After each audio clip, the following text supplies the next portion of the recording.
Hi, my name is Lulu. I'm a compulsive overeater. And today we're going to talk about the step 4 process. Um, okay, so we did our presentation last week, which is when we talked about our specific experience with the whole 4th step process in general. What it felt like, how it helped us, what it produced, what information it produced. So we're going to do some quick recordings on the process all broken down.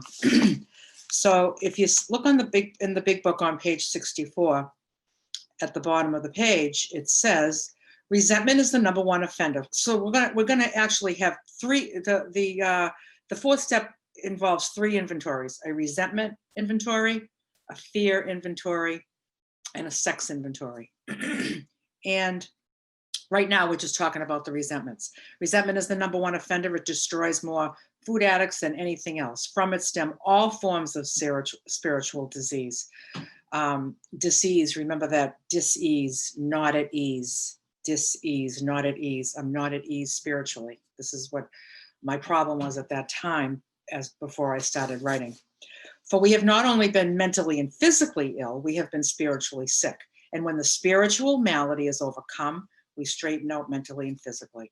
That was one of the most important sentences in this big book for me, because I just knew if I just straightened out physically, I would be fine mentally, and spiritually, it wasn't even in the equation. I wasn't even looking for that or waiting for that or thinking I even needed such a thing. So I had just been doing everything. I had been doing life backwards my whole life, which is why I never got relief. Waiting to get thin, to feel good about myself, never happened. But when the spiritual malady is overcome, we straighten out mentally and physically. Oh, so I was just doing it backwards, that's all. And the spiritual malady is overcome as a result of doing the steps, as it says in step 12, having had a spiritual awakening as the result of these steps. It's the result. It's not one of many results. It's a result, the one and only result. And then we straighten out mentally and physically. In dealing with resentments, we set them on paper. We listed people, institutions, or principles with whom we were angry. Period. That's the first step. The next sentence is another step. Okay, so we'll talk about that in a separate recording. So we need to list people, institutions, or principles. People are aunt, uncle, cousin, mother, father, sister, brother, neighbor, co-worker, daughter, son, granddaughter, the neighbors, anybody. The woman in the red dress that day in Starbucks. You don't have to even know somebody's name. If there's stuff that you are revisiting, resentment is to re-feel something that you're always re-feeling. That's what belongs on your list. Institutions would be like places and groups. If you resented OA, that would be on your institution list. If you resented your church, that would be on the institution list. If you resented, the policies and the fees in your bank, that's an institution. You resent your institution.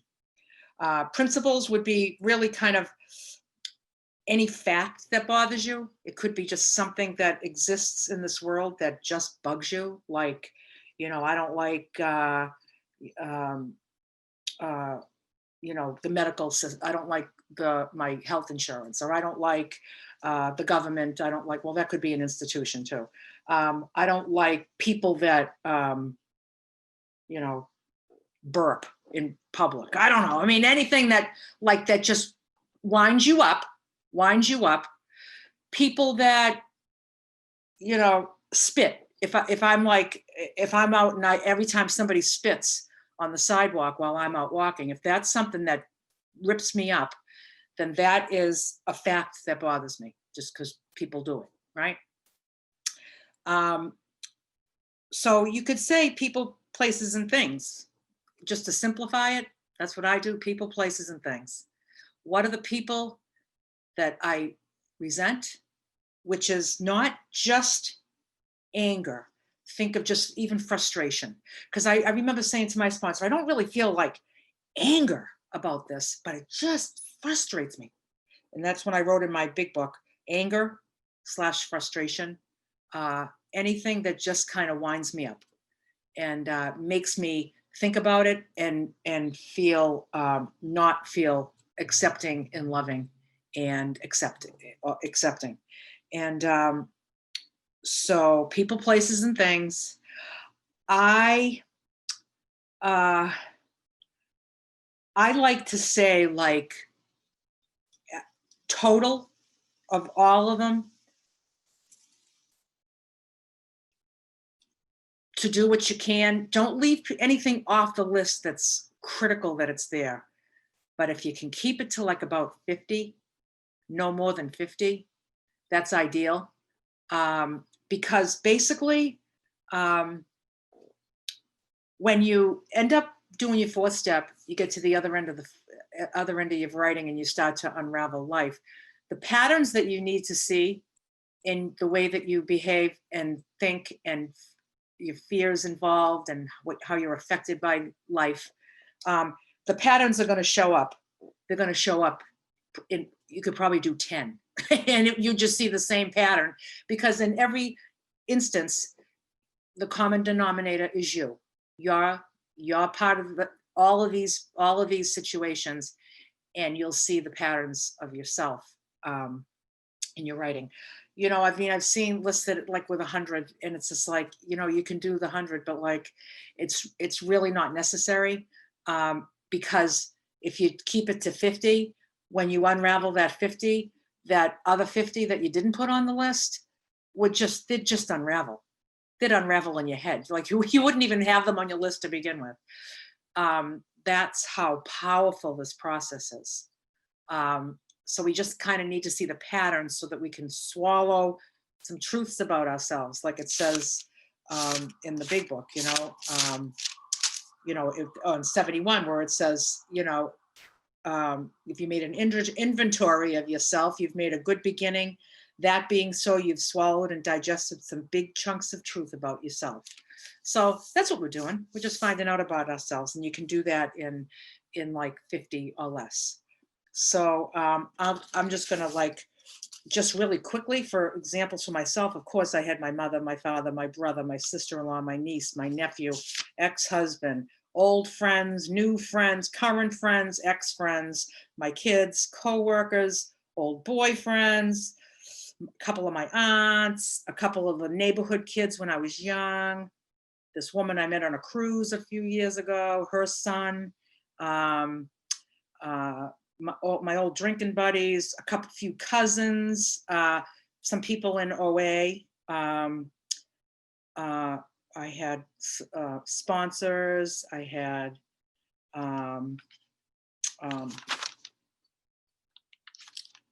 oh God, I'm looking at my list. I had my cats on my list. I resented my cats.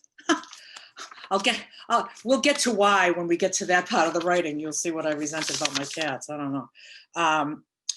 Anyway, this is people that like sports, pharmaceuticals, politics, hunting, fishing. Like these are just all like the things, that, and then the institutions were like, organized religion and government and pharmaceutical and meat and dairy industry and healthcare. So that's kind of what my list looks like. And I had about 50. And anyway, so that's what I have on that part of the writing on the lists. Is there anything you'd like to add, Shalece? Yeah, I just wanted to ask, actually, maybe you can clarify, because I know when we did our recording last week, we were talking about different forms that some people use to do this writing. And I know when I did mine, I did it on a Google Doc. And when I have my sponsees do it, I also have them do theirs on a Google Doc. Some of them will do it in like column form, and that's actually how it's shown on page 65. It's in columns. So as far as like setting up your inventory, just some ideas on how to do it. We don't use a form. We just follow the directions in the big book and just write it out, each thing, like we're going to be breaking these up into different sections that we would give our, assignments that we would give sponsees. And so for this one, again, I did a list from 1 to 50 and just I did mine in more of like a list form than a column form, just because it was easier for me to do it that way and it made sense. But I can understand like doing it in the columns. It'd be easy to see the patterns in that form. Do you have any thoughts on that, Lulu? Yeah, well, mine is in a notebook, like the old fashioned way. I actually sat on this woman's couch every Tuesday night at 7 p.m. It was the most exciting night of my week when I was involved with her and the things that were happening for me as a result of doing this work with her. But, I remember the first time, and this was before everybody had to go electronic. We were electronic in our meetings, on our Zoom meetings, long before, thanks to Shalece for spearheading that, which was amazing, which is why we're all here today together. So I just always sponsored people near my house. And I had people come to my house. I had people come to my house like 4 times a week. No, not one person 4 times a week. I had 4 different people that would come. This is the night so-and-so comes. This is the night. And I had a nice little sitting area in my room with a table in between. I made tea. We lit a candle and we did our step work. It wasn't even on the radar to do it electronically, And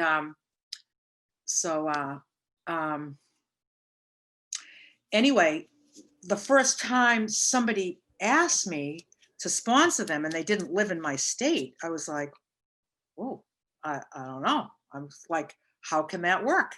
So I just said, I was even thinking about step 3. It's such an important, ceremonious, special moment that you're together and you're holding hands and you're saying, it's like, how can you even simulate that?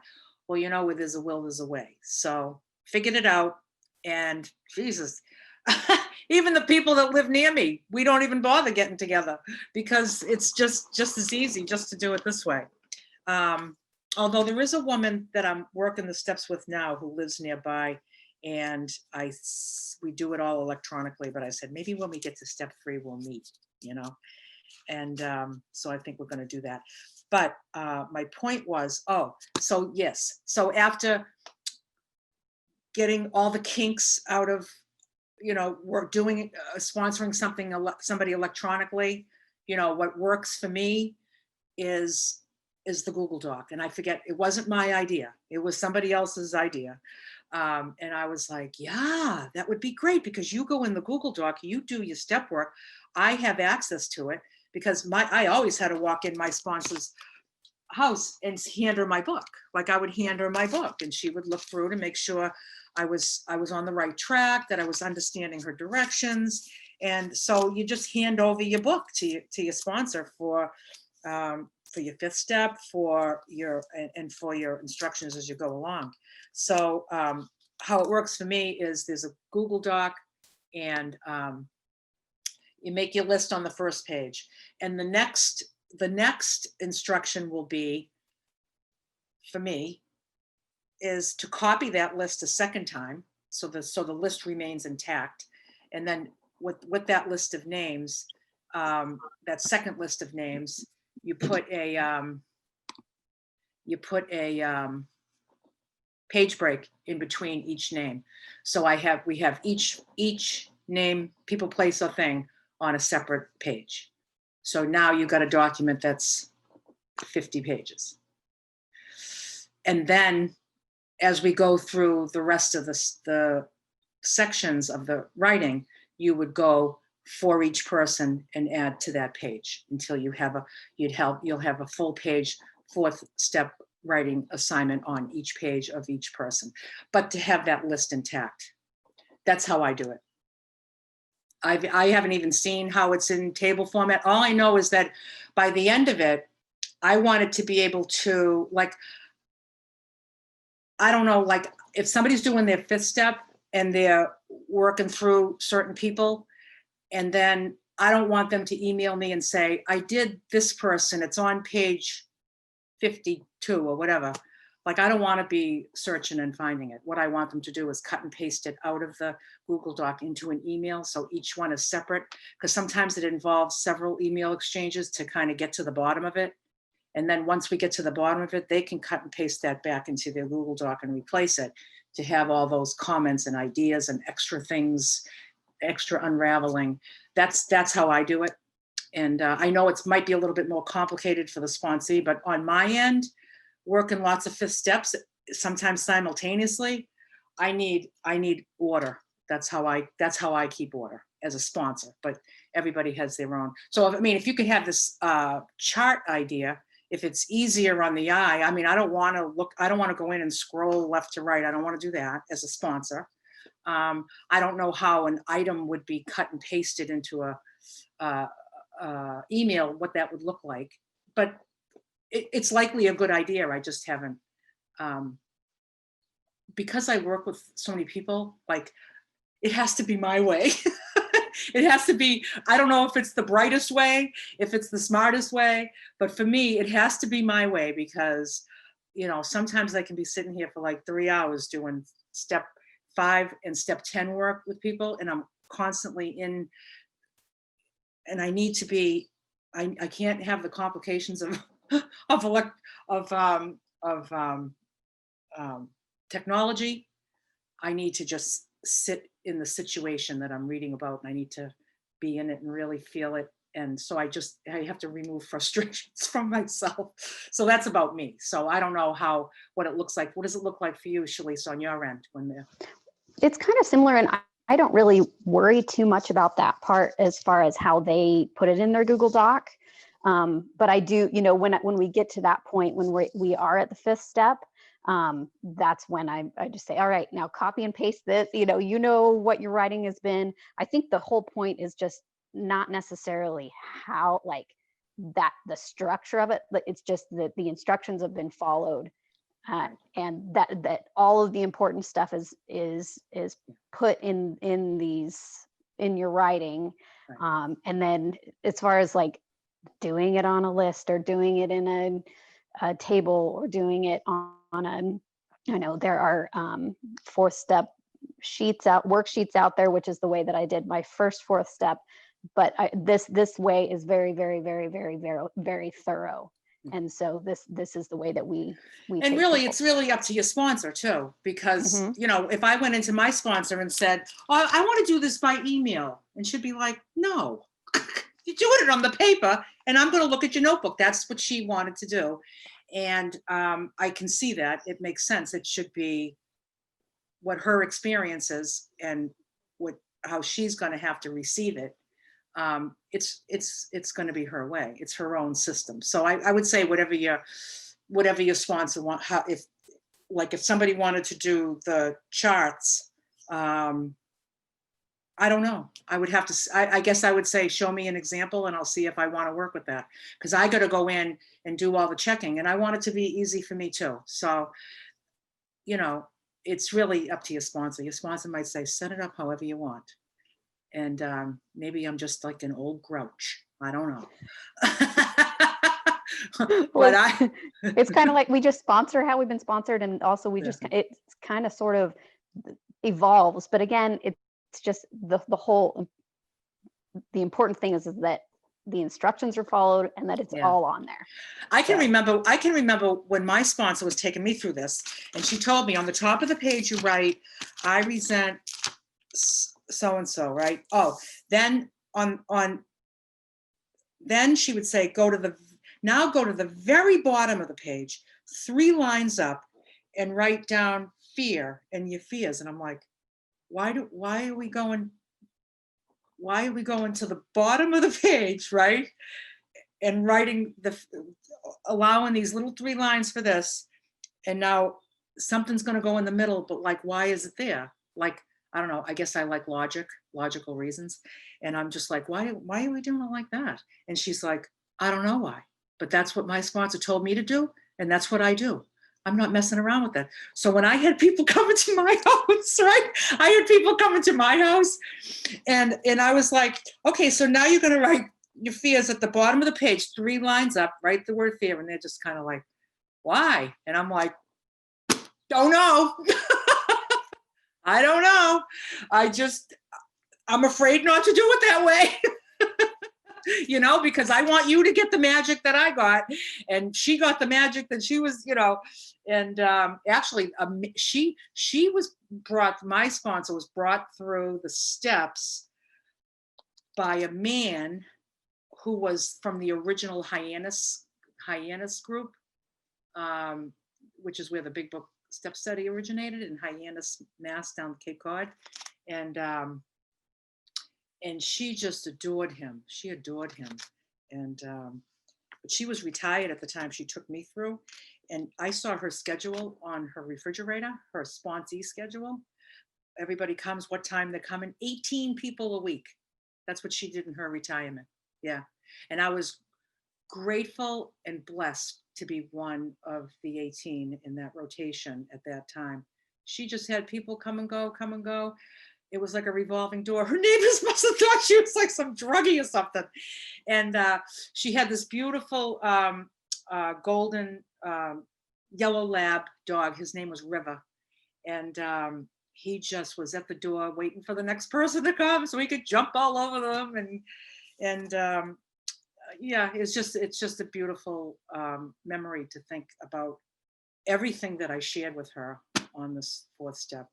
And the gift I got, forever grateful. So do we have anything more on making the list? Making the list and, Nope, and the formatting. We should probably title this Making the List and Formatting the maybe we should call it making a list and checking it twice. twice. I don't know. We're going to see who's naughty.